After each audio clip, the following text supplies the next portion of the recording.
Le Seigneur soit avec vous. Et avec votre esprit. Évangile de Jésus-Christ selon Saint Luc. Gloire à toi, Seigneur. En ce temps-là, Jésus disait à ses disciples: Sois sans crainte, petit troupeau. Votre Père a trouvé bon de vous donner le royaume. Vendez ce que vous possédez et donnez-le en aumône. Faites-vous des bourses qui ne s'usent pas, un trésor inépuisable dans les cieux, là où le voleur n'approche pas, où la mythe ne détruit pas. Car là où est votre trésor, là aussi sera votre cœur. Restez en tenue de service, votre ceinture autour des reins et vos lampes allumées. Soyez comme des gens qui attendent leur maître à son retour des noces pour lui ouvrir dès qu'il arrivera et frappera à la porte. Heureux ces serviteurs-là que le maître à son arrivée trouvera en train de veiller. Amen, je vous le dis. C'est lui qui, la ceinture autour des reins, les fera prendre place à table et passera pour les servir. S'il revient vers minuit ou vers 3 heures du matin et qu'il les trouve ainsi, heureux sont-ils.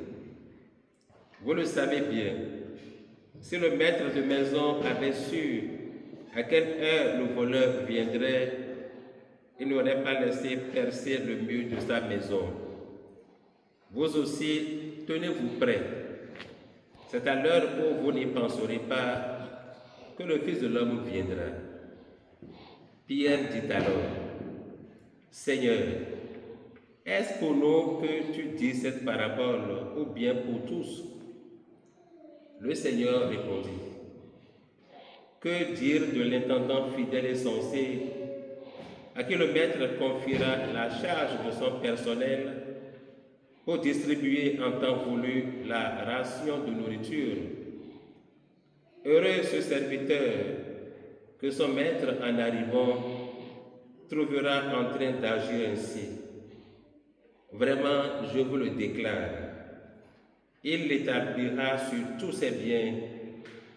Mais si le serviteur se dit en lui-même: Mon maître tarde à venir, et s'il se met à frapper les serviteurs et les servantes, à manger, à boire et à s'enivrer, alors quand le maître viendra, le jour où son serviteur ne s'y attend pas et à l'heure qu'il ne connaît pas, il l'écartera et lui fera partager le sort des infidèles. Le serviteur qui, connaissant la volonté de son maître, n'a rien préparé et n'a pas accompli cette volonté, recevra un grand nombre de coups. Mais celui qui ne la connaissait pas et qui a mérité des coups pour sa conduite, celui-là n'en recevra qu'un petit nombre. À qui l'on a beaucoup donné, on demandera beaucoup. À qui l'on a beaucoup confié, on réclamera davantage. Acclamons la parole de Dieu. Louange à toi, Seigneur Jésus.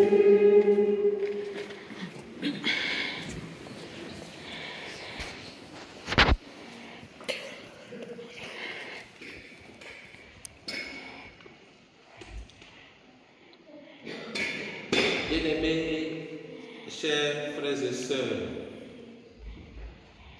la lecture de ce jour nous invite à espérer et à croire aux promesses du Seigneur. La première lecture montre comment nos ancêtres de la foi ont cru aux promesses de Dieu dans l'attente du jour de leur délivrance. Et même au milieu des divers dangers et épreuves, ils offraient des sacrifices du Seigneur dans l'espoir d'être déjà exaucés. La deuxième lecture va dans le même sens et fait l'éloge de nos pères de la foi, en particulier Abraham et sa femme Sarah. En effet, rien ne présageait que Sarah allait concevoir, parce que non seulement elle était stérile, mais également très avancée en âge. Mais malgré son vieillage, elle espérait et croyait toujours que Dieu lui donnerait un enfant. Quant à Abraham, il s'est engagé vers l'inconnu où Dieu l'envoyait et a fait preuve d'une confiance totale envers Dieu. Et lorsqu'il lui a été demandé d'offrir son fils unique en sacrifice, il s'est montré prêt à le faire, croyant que même par-delà la mort, Dieu peut toujours réaliser ses promesses. Dieu peut toujours réaliser ses promesses. Nos pères dans la foi en général étaient très croyants au point d'être prêts à mourir, même sans voir la réalisation des promesses du Seigneur. Ils se sont tout simplement considérés comme des étrangers sur la terre, ayant une patrie meilleure et sûre auprès du Seigneur. Une telle foi est une affirmation implicite que les réalités d'en haut surpassent celles de la terre. Nous nous rappelons bien, chers frères et sœurs, de ce que Saint Paul disait le dimanche dernier. Je cite, « Si donc vous êtes ressuscités avec le Christ, recherchez les réalités d'en haut, car c'est là qu'est le Christ, assis à la droite de Dieu. » Et il poursuit, « Pensez aux réalités d'en haut, non celles de la terre. » Fin de citation. Colossiens chapitre 3, versets 1er et suivant.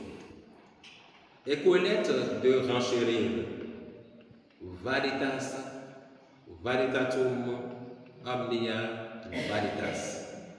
Vérité des vérités, tout est vérité.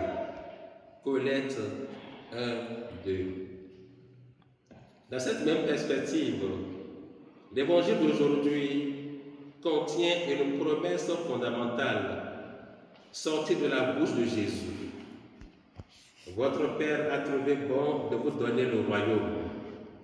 Et comme conséquence de cette affirmation, Jésus ajoute, vendez ce que vous possédez.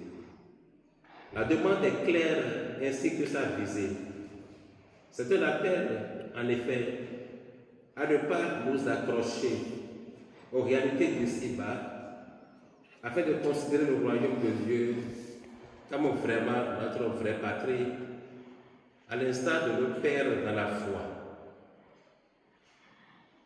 Saint Augustin, le grand évêque d'Hippone, dans l'un de ses ouvrages, intitulé La Cité de Dieu, nous parle de deux amours qui ont fait deux cités. Je cite, « L'amour de soi, jusqu'au mépris de Dieu, la cité terrestre, et l'amour de Dieu, jusqu'au mépris de soi, la cité céleste. L'une se glorifie en elle-même, l'autre dans le Seigneur. L'une demande sa gloire aux hommes, pour l'autre, Dieu, témoin de sa conscience, est sa plus grande gloire. L'une, dans sa gloire, dresse la tête, l'autre dit à son Dieu, « Tu es ma gloire et tu élèves ma tête. » Psaume, chapitre 3, verset 4. L'une poursuit Saint Augustin dans ses chefs, ou dans les nations qu'elle subjugue, est dominée par la passion de dominer. Mais dans l'autre, on se rend mutuellement service par charité, les chefs en dirigeant, les sujets en obéissant. Et pour finir, dit saint Augustin, l'une en ses maîtres aime sa propre force. L'autre dit à son Dieu, je t'aimerai Seigneur, toi, ma force. Psaume 17, verset 2. Et la question que je m'avais te poser ce matin, toi mon frère, toi ma soeur, quelle cité veux-tu construire? Quelle est ton option, je dirais préférentielle, entre la vie et la mort, entre la vérité et le mensonge, entre ce qui est éphémère et éternel, ou pour faire bref, quelle est ton option entre le ciel et l'enfer? C'est là, bien-aimé, tout l'enjeu de notre jeu existentiel. Et c'est face à tous ces questionnements que Jésus, dans l'Évangile, nous invite à être vigilants, à veiller et à ne pas nous enliser dans des distractions vaines et inutiles, des distractions, je dirais, vaseuses, qui nous déconnectent de l'essentiel, c'est-à-dire Dieu. Ces recommandations s'accompagnent aussi de l'exigence de prendre soin des autres pour échapper au sort de l'intendant infidèle qui s'est mis à frapper les autres serviteurs au lieu de bien les traiter. Être vigilant, en effet, c'est rester en état de veille, sans jamais dormir. Dans le langage spirituel, dormir signifie ne pas être en état de grâce, c'est-à-dire avoir le sens exposé aux tentations du malin qui risque d'entrer et de sortir dans notre âme comme bon lui semble. Jésus nous demande plutôt d'être toujours occupés à notre tâche de serviteur. C'est là une manière de chasser le malin. Il nous exhorte également à rester en tenue de service, ceinture autour des reins et de garder le lampos allumé. Il déclare aussi, heureux le serviteur vigilant qui veille en servant. Il est donc clair qu'à tout moment, chers frères et sœurs, il faut être au service de Dieu d'une manière ou d'une autre. C'est dans ce sens que l'auteur du livre des Cantiques déclare, je cite, « Je dors, mais mon cœur veille ». Cantique des Cantiques, chapitre 5, verset 2. En nous invitant à éviter les distractions de ce monde, cet évangile nous demande aussi à placer notre trésor dans les cieux, à la manière de l'homme qui place son argent dans une banque sûre. Là où est votre trésor, dit Jésus, là aussi sera votre cœur. Ce n'est donc pas dans les richesses du monde présent qu'il faut placer notre cœur. Voilà pourquoi Jésus conseille de vendre ce que nous avons et de le donner en aumône. Faire l'aumône aux pauvres, disent les pères de l'Église, c'est placer notre voie en lieu sûr. Jésus nous appelle en fait que nous ne sommes que des passagers appelés à penser à la réalité de notre mort et à l'évidence de tout laisser sans rien apporter. Il nous invite ainsi à un renoncement anticipé progressif. Il s'agit d'utiliser les biens de la terre sans y mettre tout notre cœur, car ils ne sont pas un absolu. Ils ne sont que des moyens pour nous permettre de vivre dignement afin de mieux servir Dieu et les autres. Qu'as-tu que tu n'as reçu, disait saint Paul à l'église de Corinthe. Et si tu l'as reçu, pourquoi te glorifies-tu? comme si tu ne l'avais pas reçu. 1 Corinthiens chapitre 4, verset 7. Alors, à la lumière de cette lecture, chers frères et sœurs, demandons au Seigneur la grâce de la vigilance, afin de passer nos jours terrestres dans la foi, l'espérance et la charité, afin de passer notre vie dans les vertus théologales, en nous mettant résolument au service de Dieu et des autres, et en demeurant prêts à rencontrer le Seigneur à tout instant de notre vie. Amen. Amen.